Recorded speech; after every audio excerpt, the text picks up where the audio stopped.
Le animamos siempre en el Señor a poder juntos seguir creciendo. También damos gracias al Señor porque los jóvenes universitarios están en su campamento y sabemos que está en un lindo tiempo, y también pues nuestro equipo de misiones están en la zona de dos comunidades en el Pastaza, y que el Señor les siga ocupando poderosamente, y agradecerles siempre a cada uno de ustedes también por sus donaciones. Amén.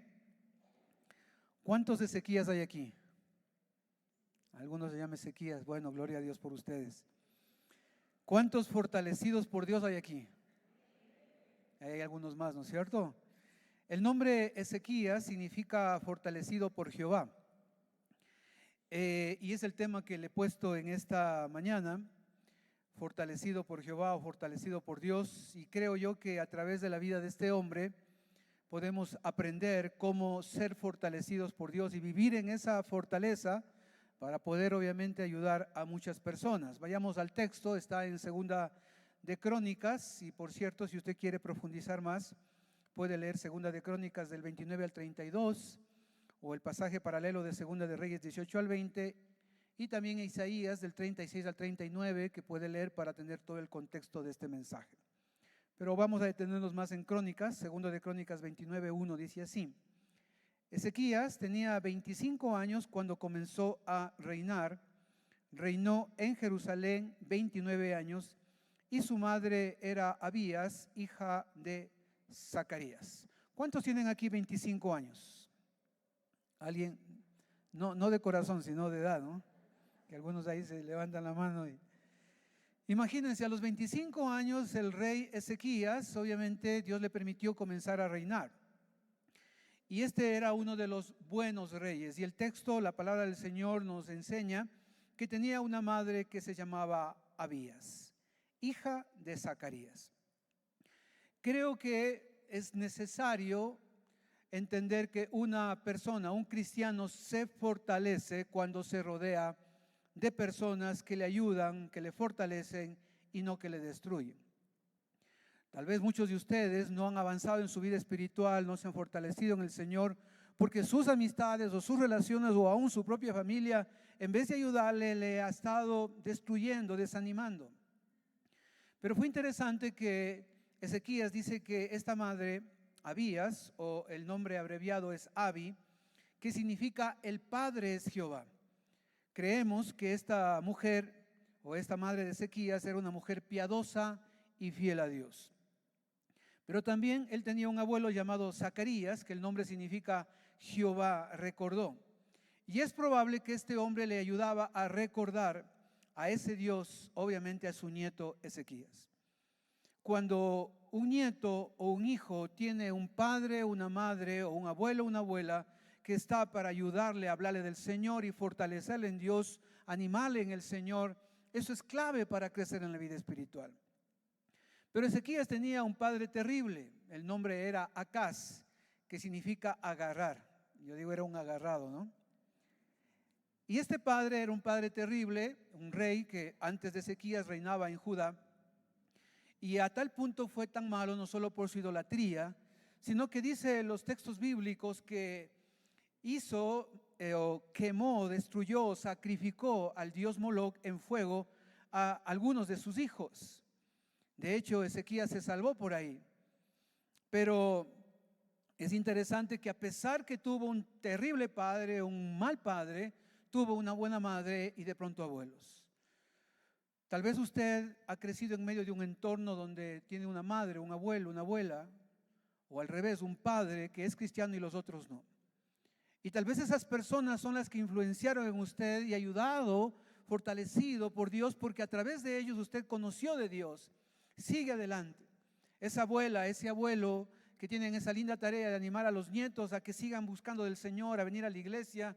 Y por eso, abuelo, su ministerio es eso: animar a los nietos a seguir adelante y orar, porque si hay alguien que ora por los nietos y los hijos, son los abuelos y son los padres. Amén. Madre o padre, ¿estamos fortaleciendo la vida de nuestros hijos? ¿Estamos ayudándole realmente a acercarse profundamente a Dios? O tal vez como Acaz, hemos hecho cosas que en vez de ayudarles los hemos vacunado contra el Evangelio. Porque tristemente hay algunos padres que vacunan contra el Evangelio. Yo doy gracias a Dios por mi madre, que desde que era muy pequeño me inculcó la palabra del Señor, nos enseñó la Biblia y hasta ahora no deja de orar y clamar. Y por cierto, siempre me está mirando ahí por el YouTube. Y tengo un padre que todavía, gracias al Señor, también ahora se ha convertido en un ejemplo para nosotros y damos gracias a Dios por eso. Pero no solamente es el padre, la madre, el abuelo. Mire, 2 de Crónicas 29:2, también lo que dice: Ezequías hizo lo que agrada al Señor, pues en todo siguió el ejemplo de su antepasado David. Yo creo que cuando tenemos buenos ejemplos de nuestros antepasados o de alguien que se considera un referente en la vida, es importante. El rey David, 200 años antes, 280 años antes, más o menos, cerca de 300 años antes, vivió David, pero se convirtió en un modelo para los buenos reyes de Judá, incluyendo a Ezequías.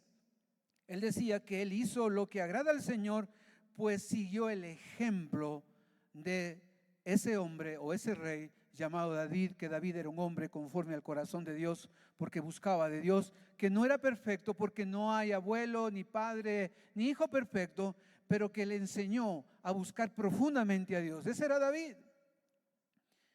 ¿Cuál es su referente para usted? ¿Quién es la persona que usted diría, yo quisiera ser como él? ¿Usted es el referente de ese nieto o de ese hijo o de esa persona? ¿Usted, joven, tiene modelos y ejemplos a seguir? Porque cuando el mundo no tiene un referente, el mundo simplemente vive su propia vida. Y de hecho, este mundo está tan mal porque los referentes también están mal. Ahora es un actor, ahora es un artista, es un cantante. Los referentes, los héroes en las películas se convierten en referentes para los chicos. Y ya no es un padre, ya no es un abuelo, ya no es una persona que realmente sea un ejemplo. Como damos gracias al Señor por nuestros atletas, que ellos son un referente de disciplina y esfuerzo, de haber logrado en estas Olimpiadas 5 medallas, que creo que eso es dar gracias al Señor por ellos, pero ellos son referentes de disciplina, de trabajo, de esfuerzo. Pero usted es un referente. Usted puede decir, yo doy gracias porque de alguna otra manera ha podido dar, de alguna forma, en alguna área, un ejemplo, un modelo para que esas personas que están a su lado lo sigan. Pues eso es lo que fortalece la vida de aquellos que están a nuestro lado. Pero no solamente Ezequías necesitó una madre o un abuelo o un buen ejemplo, también necesitó de un profeta. Ustedes vamos a mirar en 2 de Crónicas 32, como vemos en Isaías 36 al 39, que cuando Ezequías estaba necesitando de alguien, llegó justamente el profeta Isaías, que era ese profeta de Dios, enviado por Dios para darle palabra de Dios y animarle a Ezequías, para juntos orar al Señor en momentos difíciles. Yo quiero decirle que todos los que estamos aquí necesitamos hombres y mujeres de Dios con un ministerio profético. Hombres y mujeres de Dios que saben la Biblia y que el Espíritu Santo les mueve para darnos una palabra, un versículo, un texto de la Biblia, porque la palabra profética más segura siempre será la Biblia. Y cuando el Espíritu Santo a usted le muestra algo en la Biblia y le ministra su vida, y es el mismo Espíritu Santo que le dice, este texto comparte con alguien, enseña a alguien, a tu hijo, a tu cónyuge. A mí me agrada mucho porque cuando en mis devocionales leo la Biblia y de pronto tengo algo para mí, pero digo, esto el Señor me está mostrando que debe ser para alguien. Y les envío por WhatsApp el texto, o le envío a uno de mis grupos de WhatsApp, o a un consiervo, a un amigo, a un hermano que el Señor pone en mi corazón. Y esa palabra de Dios siempre exhorta, consuela, edifica, anima. Esa es la tarea que el Señor quiere que usted haga también. Que cuando el Espíritu Santo a usted le ministra a leer su palabra en sus devocionales, cuando usted aprende la Biblia, usted diga, este pasaje, el Señor le dice, mira, este es un buen texto para este amigo, este hermano, esta persona que está en esa situación. Y no sabe cuánta bendición trae cuando usted cumple un ministerio profético de dar la palabra de Dios guiado por el Señor a la gente que está a su alrededor, cómo le fortalece, cómo le anima, cómo le exhorta, cómo le consuela y le permite seguir avanzando en su vida espiritual. Amén. ¿Lo vamos a hacer? Usted sabe que a mí también usted me comparte un texto y me edifica y me bendice. Yo sé que esto trae bendición. Entonces las personas que nos rodean nos pueden fortalecer y eso es lo importante. Pero si usted ve gente que en vez de fortalecerle, en vez de ayudarle, le destruyen, aléjese, ponga límites. No permita que le siga destruyendo su vida. Pero también creo que Dios nos fortalece cuando decidimos y hacemos lo más importante. Mire, segundo de Crónicas, el capítulo 29, el versículo 3, lo que dice. En el mes primero, dice, del primer año de su reinado, Ezequías mandó que se abrieran las puertas del templo del Señor y las reparó. En la plaza oriental convocó a los sacerdotes y a los levitas y les dijo: levitas, escúchenme. Conságrense ustedes y consagren también al templo del Señor, Dios de sus antepasados, y saquen las cosas profanas que hay en el santuario.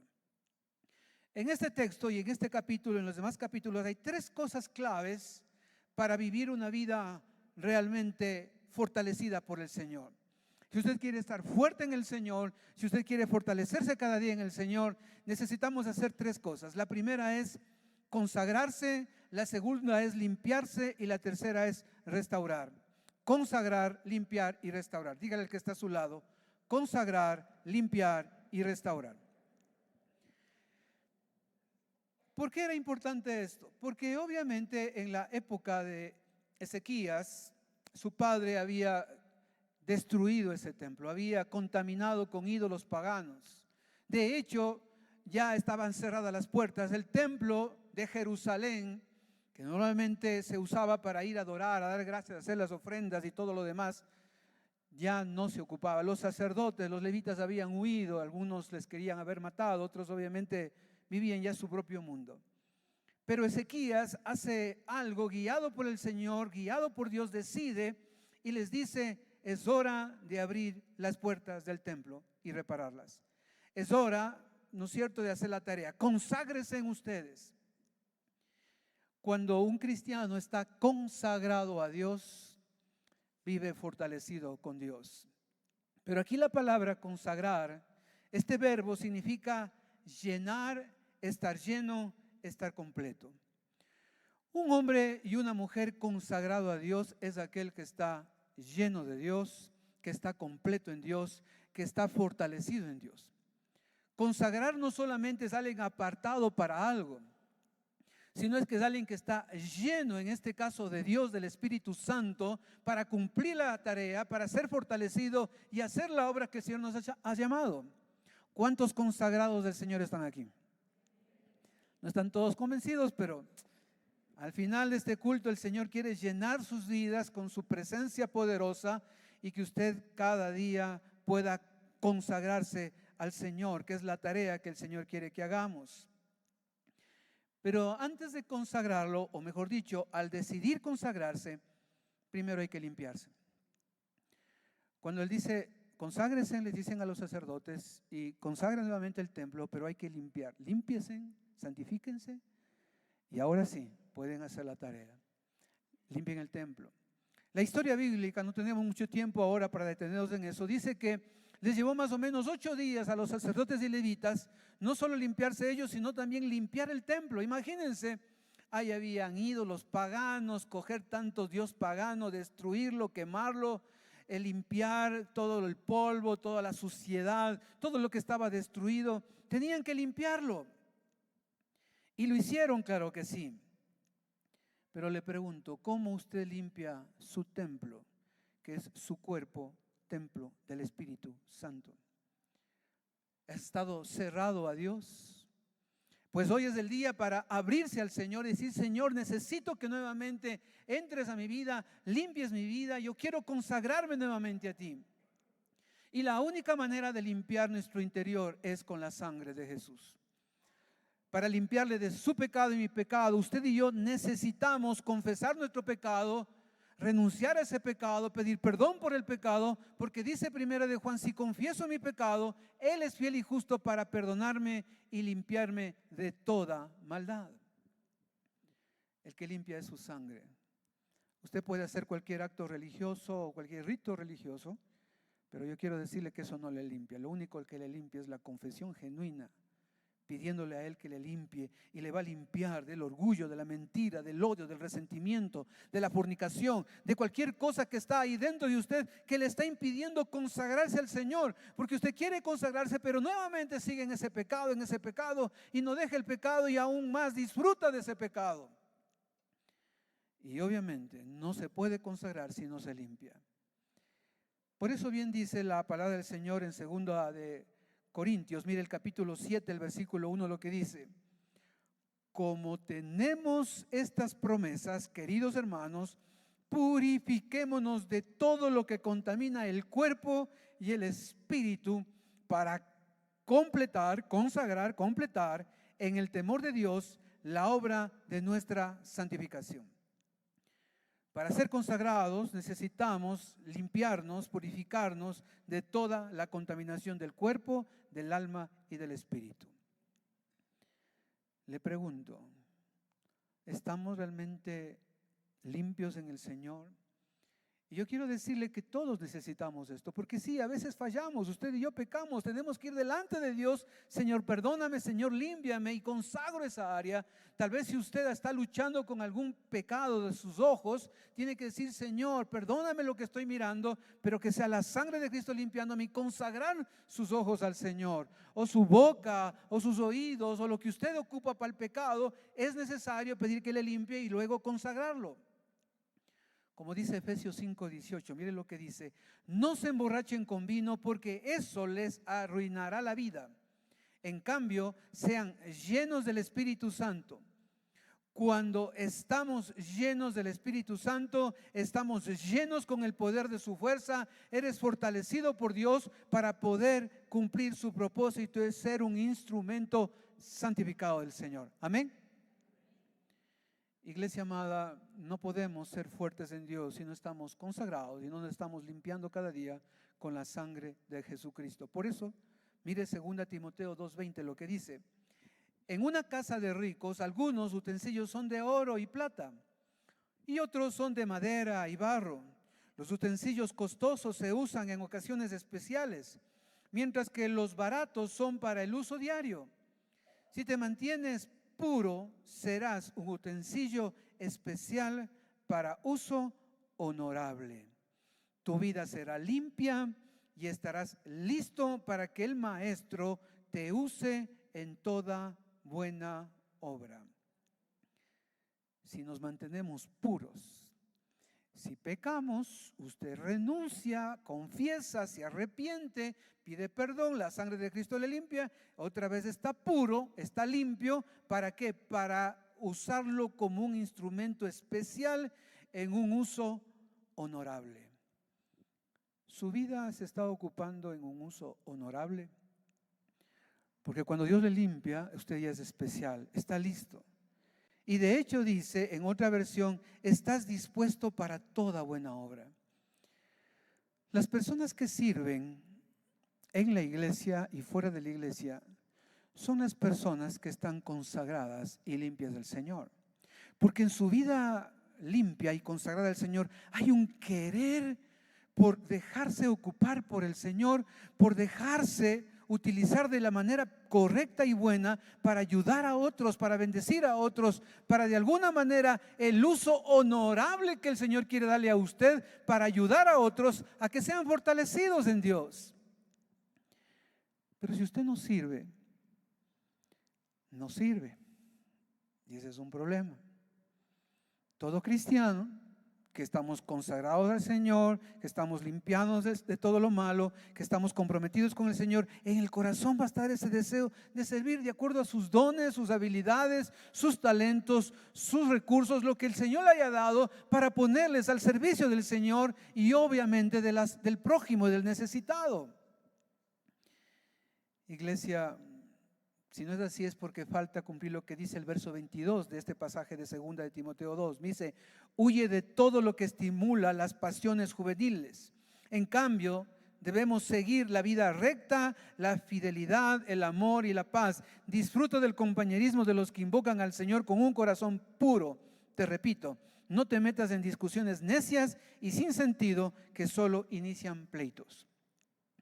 Iglesia amada, debemos alejarnos de todo lo que estimule a las pasiones que nos destruyen y cada día vivir esa vida recta, fiel, llena de amor y de paz, y juntos en el Señor poder adorarle al Rey. Y miren Hechos 9:31 lo que dice. Entonces las iglesias tienen paz por toda Judea, Galilea y Samaria, y eran edificadas andando en el temor del Señor y se acrecentaban, ¿qué dice? Fortalecidas por el Espíritu Santo. Usted y yo podemos ser fortalecidos cuando somos consagrados, llenos del Espíritu Santo, limpiados con la sangre de Cristo. Y cuando ocurre esto, ahora sí usted puede restaurar. Ahora sí usted puede ayudar. Una persona consagrada y limpia en el Señor está listo a restaurar. La vida fortalecida en Dios es que estoy consagrado, me limpio de lo que debo limpiarme y obviamente comienzo a restaurar no solo mi vida, no solo mi matrimonio, sino lo que Dios me manda a restaurar. Usted puede leer estos capítulos de la vida de Ezequías y es interesante que él restauró el ministerio sacerdotal y levítico. Les permitió nuevamente a ellos para que vuelvan a servir. Les restauró nuevamente la forma como se sustentaban. Ellos eran con las ofrendas y los diezmos, obviamente. Restauró nuevamente la adoración en el culto, el sacrificio en el altar. Restauró la Pascua, que era una de las fiestas más importantes para los israelitas, donde Dios les recuerda el perdón de la vida del primogénito, del hijo varón ahí en Egipto, cuando mandó la última plaga. Y ellos tenían que sacrificar un cordero y poner la sangre en los dinteles de la puerta para que el ángel de la muerte no mate a los primogénitos. La Pascua era recordarles la liberación de la esclavitud de Egipto para salir a la tierra prometida. Restauró muchas cosas. Yo le pregunto, ¿qué falta restaurar en su vida? ¿Qué área de su vida personal hay que restaurar? Su espiritualidad, sus emociones, su corazón, sus pensamientos. Falta restaurar su relación matrimonial. Falta restaurar su relación con sus hijos, con ese familiar que a lo mejor están rotas las relaciones. Falta restaurar las relaciones con sus amigos, con compañeros de trabajo, que las relaciones lamentablemente se han roto. ¿Con quién falta restaurar algo? Hay un pasaje en Efesios que dijo que Dios ha puesto pastores, profetas, maestros a fin de perfeccionar a los santos para la obra del ministerio. Y la palabra perfección es catartizo, que significa remendar, restaurar. Era lo que normalmente los pescadores hacían cuando iban a su pesca y regresaban y las redes se rompían. Entonces tenían que arreglar la red, restaurar la red para nuevamente poder ocuparla. Y lo que debemos entender nosotros es que somos remendones o restauradores, personas que ayudamos a otros a restaurar lo que se ha dañado por el uso, por las luchas, por las dificultades, por los conflictos. La iglesia es una iglesia que debe restaurar. Por eso cuando dice a veces la gente, oh, esa iglesia, ¿no es cierto?, llena de pecadores. Sí, porque todos somos pecadores que hemos sido perdonados. Este es como un hospital que la gente viene para que la palabra del Señor, el amor de Dios restaure, sane, libere, porque es una iglesia que estamos aquí para ayudarnos mutuamente en el Señor. Amén. Tenemos que restaurar, pero si no soy consagrado, no estoy limpio, no estoy en comunión con Dios, se me hace difícil restaurar la vida de alguien. Por eso la Biblia dice primero, para poder sacar la viga de la paja de tu hermano, saca tu propia viga. Porque a veces nosotros queremos ayudar a alguien a salir de algo cuando nosotros no hemos salido de eso. Y Dios dice primero tú, Restaura tú, sana tú, libérate de eso, para que ahora sí, con mi poder, con mi fuerza, como tú has sido liberado, puedas ayudar a otros a sanar, a liberar, a restaurar y que su vida sea transformada. Iglesia amada, la Iglesia Alianza Norte es una iglesia que restaura. Y usted y yo somos llamados a restaurar, pero primero tenemos que nosotros consagrarnos más a Dios y vivir una vida limpia delante del Señor. Amén. Pero también es importante entender que esas personas como Ezequías, un fortalecido por Dios, también pasa pruebas. Porque a veces hay gente que piensa que dice, soy cristiano y como que nunca debe de pasar un problema, una dificultad. No. Tampoco este otro que dice, desde que me hice cristiano todo me va mal. Tampoco es eso. A usted ya le iba mal, con Dios o sin Dios le iba mal. Pero con Dios, esa es la diferencia, que Él nos ayuda, que Él nos fortalece, que Él está a nuestro lado. Y pasamos por problemas, pasamos por pruebas, todos pasamos por pruebas. Gente buena y gente mala pasa por pruebas. Pero mire lo que pasa en la vida de Ezequías. Segundo de Crónicas 32, el versículo 1. Después de semejante muestra de fidelidad por parte de Ezequías, ¿cómo le ponen? Semejante muestra de fidelidad por parte de Ezequías, Senaquerit, rey de Asiria, marchó contra Judá y sitió las ciudades fortificadas, dispuesto a conquistarlas. Cuando Ezequías se enteró de que Senaquerit se dirigía también hacia Jerusalén con el propósito de atacarla, se reunió con sus oficiales y militares y les propuso bloquear los manantiales que había fuera de la ciudad, y ellos le apoyaron. Y obviamente comenzaron ahí a hacer muchas cosas. A veces en la vida cristiana vamos a pasar por pruebas.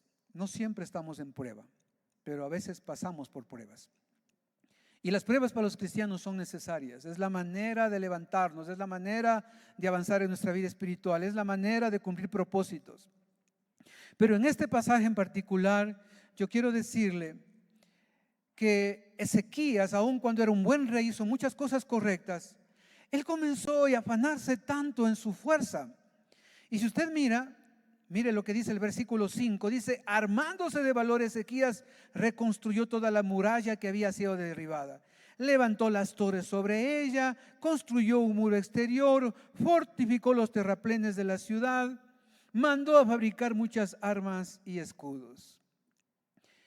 Y a veces nosotros, cuando pasamos por pruebas, lo primero es doblar las rodillas y decirle, Señor, ¿qué debo hacer ahora? Señor, mira lo que estoy pasando. Señor, guíame. Espíritu Santo, muéstrame qué tengo que hacer en esta circunstancia. Pero tristemente, Ezequías no lo hizo. Tal vez el miedo del gran enemigo, porque eran como 180,000 del ejército asirio que venía a batallar, tal vez que estaba con muchos aprietos, y él dijo, pues aquí tengo que salirme de este lío, pues voy a levantar estas murallas, hacer más armas. Y en lo humano, él hizo todo lo que tenía que hacer. Aún consultó con sus generales, dijeron, sí, hagamos esto. Pero primero no consultó al Señor. Sí creía en Dios, sí tenía fe. Pero la fe que tenía no le llevó a las acciones correspondientes a su fe. Mire lo que dice el versículo 7 de este capítulo. Dice, cobren ánimo, ármense de valor, no se asusten ni se acobarden ante el rey de Asiria y su numeroso ejército, porque nosotros contamos con alguien que es más poderoso. Él se apoya en la fuerza humana, mientras que nosotros contamos con el Señor nuestro Dios, quien nos brinda su ayuda y pelea nuestras batallas. Al oír las palabras de Ezequías, rey de Judá, el pueblo, que dice, se tranquilizó. Pero es interesante que él les da unas palabras porque él creía en un Dios de poder y de gracia. Pero él, que tenía fe, debía haber consultado primeramente a Dios, pero dijo, no, yo sé cómo salir de este problema. Miren, aquí tenemos que hacer esto, construir aquello, nos vemos aquí. Y muchas veces eso nos pasa a nosotros. Estamos en una prueba, en una dificultad, y en vez de doblegarnos delante de Dios, buscamos salir en nuestras fuerzas. Por eso es que usted está más cansado de lo que debería estar. Por eso es que usted se ha debilitado, porque sigue luchando en sus fuerzas y no en la fuerza del Señor. Amén. Porque a veces usted quiere salir de su problema a su manera, a su estilo, con su capacidad, con su estrategia, con sus ideas. Y no le está permitiendo decirle: Señor, ¿qué quieres que yo haga ahora? ¿Cuál es el propósito de esta prueba? ¿Qué quieres formarme en mi vida? ¿Qué tengo que hacer ahora frente a esto? Y nos falta aprender a depender de Dios. Pero también en medio de esas pruebas y dificultades, el enemigo se levanta y dice el versículo 8, mire lo que dice: Senaquerib, el rey de Asiria, que en ese momento se hallaba en Laquis con todo su ejército, envió a sus oficiales para que dijeran a Ezequías, rey de Judá, y a todos los de Judá que estaban en Jerusalén: así dice Senaquerib, rey de Asiria, ¿en qué basan su confianza para permanecer dentro de Jerusalén, que ya es una ciudad sitiada? Cuando Ezequías dice: el Señor nuestro Dios nos salvará de la mano del rey de Asiria, los está engañando para que mueran de hambre y de sed. Mire el verso 16, más abajito. Los oficiales de Senaquerib siguieron hablando contra Dios, el Señor, y contra su ejército, Ezequías. Además, Senaquerib escribió cartas que la insultaba al Señor, Dios de Israel. Mire más adelante el 18. Los oficiales de Senaquerib gritaban a voz en cuello a los habitantes de Jerusalén que estaban en la muralla. Lo hacían en lengua hebrea para infundirles miedo y así poder conquistar la ciudad. En las pruebas siempre el enemigo se levanta para infundirle miedo y para conquistar su vida y destruirla. Los enemigos se van a levantar, se levantan para ponerle ideas extrañas, equivocadas, para decirle: no es verdad lo que Dios te dice en la palabra, no les creas. El enemigo siempre buscará la manera de confundirle y engañarle y atemorizarle, porque quiere conquistarle. El diablo viene a robar, matar y destruir, pero Jesús ha venido a darle una vida y una vida en abundancia. Amén. Pero por fin, mire lo que dice el verso 20 de Segunda de Crónicas 32. Por ese motivo, el rey Ezequías y el profeta Isaías, hijo de Amós, clamaron al cielo en oración. Esto es lo que debía haber hecho al principio Ezequías. Gastó tiempo y dinero haciendo las cosas a su manera. Trabajó tanto esfuerzo. Me imagino que no había sido fácil, obviamente. Pero cuando él hizo lo que tenía que hacer, doblar las rodillas y junto con el profeta Isaías clamaron al Señor en oración, mire lo que sucede, verso 21. Entonces el Señor envió un ángel para que exterminara a todos los soldados, a los comandantes y oficiales del campamento del rey de Asiria, quien tuvo que volverse avergonzado a su país, y al entrar en el templo de su Dios, sus propios hijos lo asesinaron. La historia paralela dice que en la noche vino el ángel del Señor y destruyó a 180,000 de los asirios sin que el pueblo de Dios peleara, hiciera algo.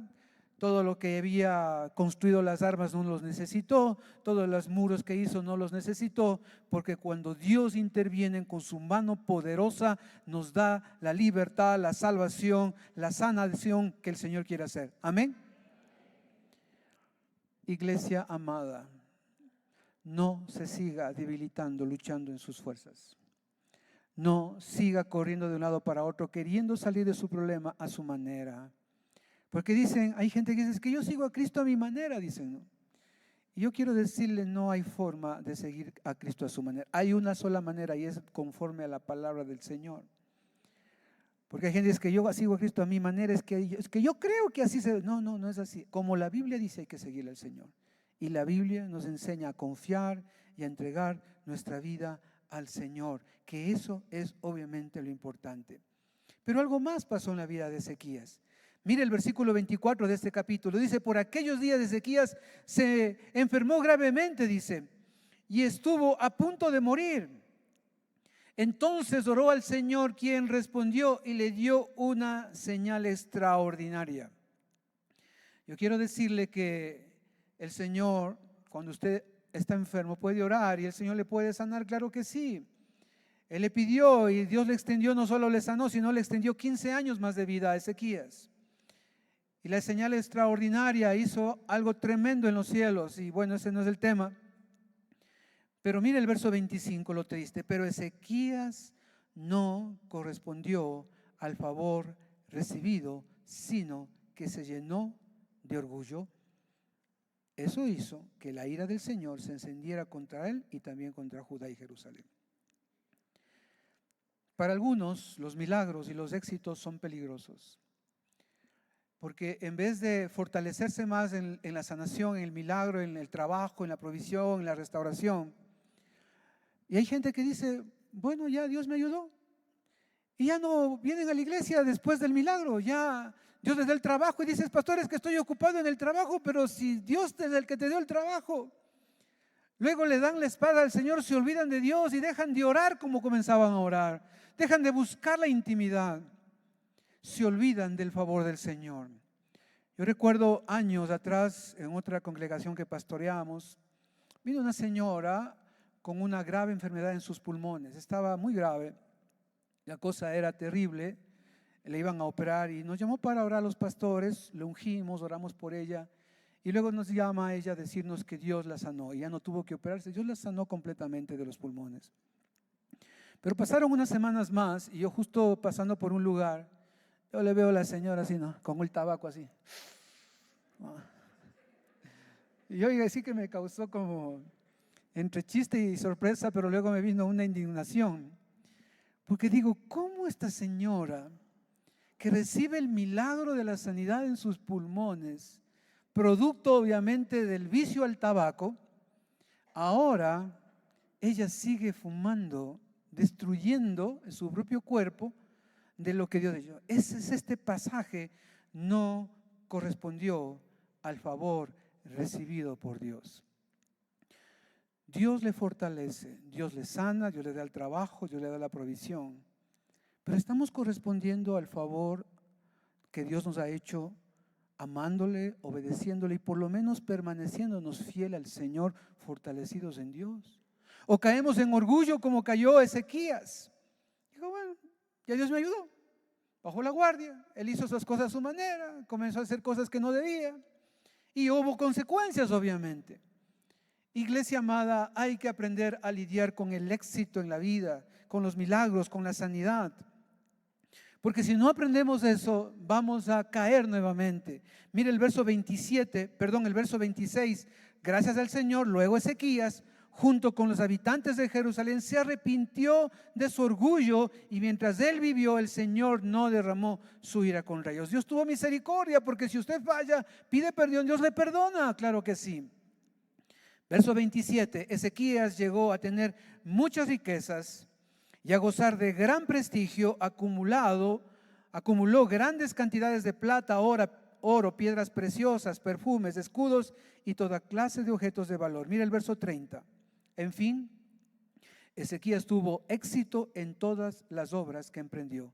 Sin embargo, cuando los gobernantes de Babilonia enviaron una embajada para investigar acerca de la señal extraordinaria que había tenido lugar en el país, Dios se retiró de Ezequías para probarlo y descubrir todo lo que había en su corazón.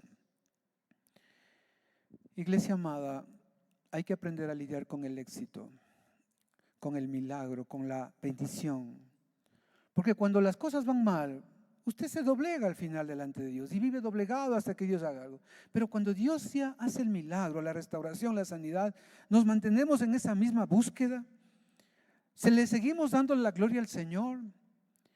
Porque Dios a usted le va a seguir bendiciendo, le va a seguir dando trabajo, salud, provisión, su familia va a estar bien, pero estamos bien y seguimos fortalecidos en Dios, buscando al Señor, dándole la gloria a Él. O le seguimos dando la espalda y decimos, bueno, ya estamos bien, bajamos la guardia y hacemos cosas tan imprudentes como las hizo al final Ezequías, que luego hizo posible que los del imperio babilónico al final conquistaran al pueblo de Judá. Dios a usted y a mí nos ha llamado a ser cada día fortalecidos a través de la consagración, la limpieza y la restauración, a través de hacer lo que el Señor nos ha llamado a hacer, buscarle primeramente a Él, depender de Él, orar, clamar y tener cuidado con el éxito, con las cosas que sí nos van bien, para no descuidarnos y no debilitarnos espiritualmente, sino seguirle buscando, quitando todo orgullo, toda arrogancia en nuestra vida y viviendo en humildad, dependiendo del Señor cada día. Amén. Cierren sus ojos, vamos a orar, por favor. Padre, aquí estamos delante de ti, Señor. Señor amado, perdónanos, porque a veces nuestro orgullo, nuestra autosuficiencia nos ha hecho, Señor, que aún viendo el milagro, la sanidad, la provisión, la salvación, bajamos la guardia, bajamos las manos, dejamos de orar, dejamos de leer tu palabra, de congregarnos, de ser fieles a ti, Señor. Perdónanos. Perdónanos, Señor, si no estamos siendo consagrados, si no estamos llenos de ti. Nos llenamos de tantas cosas a veces, Señor, que no nos edifican, que no nos ayudan, que solo nos distraen, pero que no nos fortalecen, Señor. Perdónanos. Pero, Señor, si hay algo que tenemos que limpiar en nuestra vida para ser consagrados y restaurar, muéstranos ahora, Espíritu Santo. El Espíritu de Dios le está poniendo en su conciencia algo que usted sabe que debe pedirle perdón a Dios y renunciar. Dígale: Señor, yo renuncio a este pecado, a este vicio, a este pasatiempo, a esta relación que no me ayuda. Perdóname, Señor, por mi pecado, límpiame. Y la sangre de Jesucristo, su Hijo, hoy le está limpiando a usted de lo que no está bien, de lo que usted ha confesado.